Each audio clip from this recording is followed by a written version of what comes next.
Become a premium member on RealCatholicTV.com today. Not only will you learn about the one true faith, just think of all the new friends you'll make.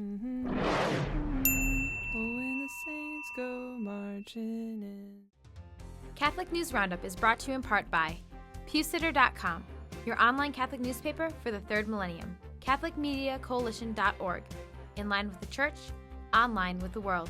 And TheAmericanCatholic.com, politics and culture from a Catholic perspective.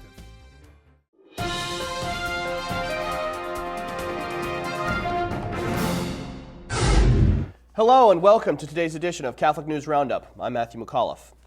Confusing the faithful. One American bishop is confusing Catholics by openly calling the contraception mandate constitutional. Auxiliary Bishop Thomas Curry of Los Angeles told an audience at Catholic University that the Supreme Court's test of whether a law aids, hinders, or is neutral toward religion is, quote, completely arbitrary because, quote, it makes religion the focus of the law and not the power of government. He goes on to say that applying that test to the HHS mandate does not resolve anything since, quote, the Catholic Church says it hinders its religion. Other churches see it as helpful. Others don't care one way or the other, end quote. Curry also attacked the freedom of one's conscience from the pulpit, saying that a guarantee of individual conscience, quote, could well be a source of anarchy. Believers need not apply.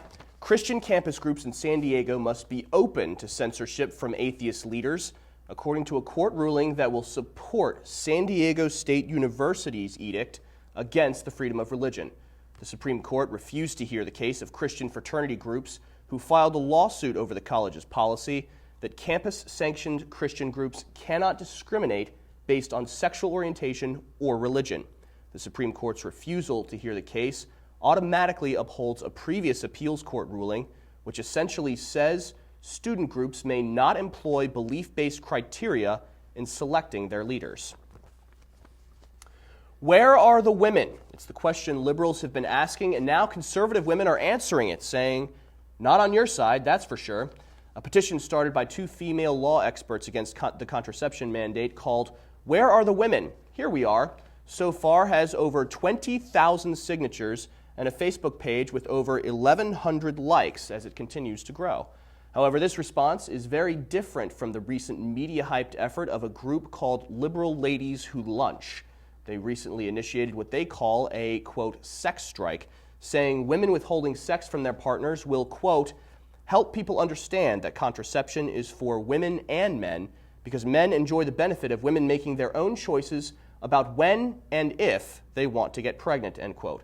The call is to supposedly withhold sex from the men in their lives from April 28th through May 5th.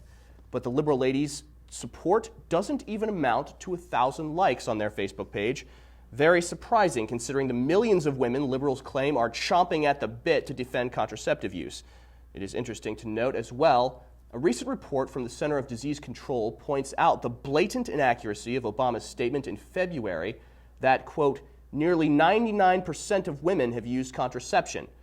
Of American women between the ages of 15 and 44, 13.9% of them have not even had sex, ever. Stay with us. We'll be back in just a few seconds. Catholic News Roundup is brought to you in part by NewOxfordReview.org, the voice of Catholic Orthodoxy, in print and on the web, and RenewAmerica.com, expanding the influence of America's grassroots in the cause of freedom.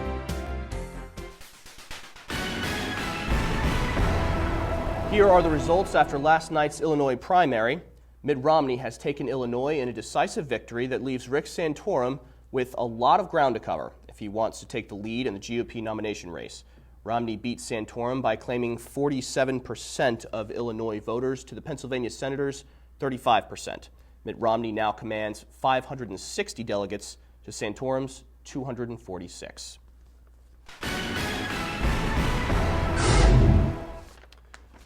Cardinal Unmasked. Many bishops have simply become politicians obsessed with the approval of the elite and of their colleagues, according to George Neumeyer of the American Spectator, and he is citing examples.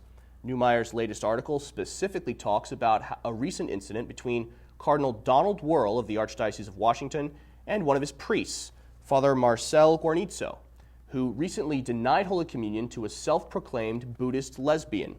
According to the article, Cardinal Raymond Burke, the head of the Vatican Supreme Court, has said for years that canon law places a heavy burden on priests to protect the sacraments from defiant sinners. However, Cardinal Wuerl does not embrace an authoritative interpretation of canon law, and when asked if he would refuse communion to pro-abort politician Nancy Pelosi, Wuerl said that, quote, style of confrontation makes him uncomfortable. You can read more on the subject and the Spectator article on our resource page by clicking on the link right outside the screen. I'm Matthew McAuliffe. Thanks for tuning in today. Be sure and tune in tomorrow for your daily dose of Catholic News Roundup right here on RealCatholicTV.com.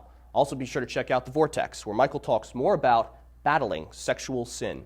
Thanks for tuning in. Be sure to tell all your friends about us. And as always, God bless you.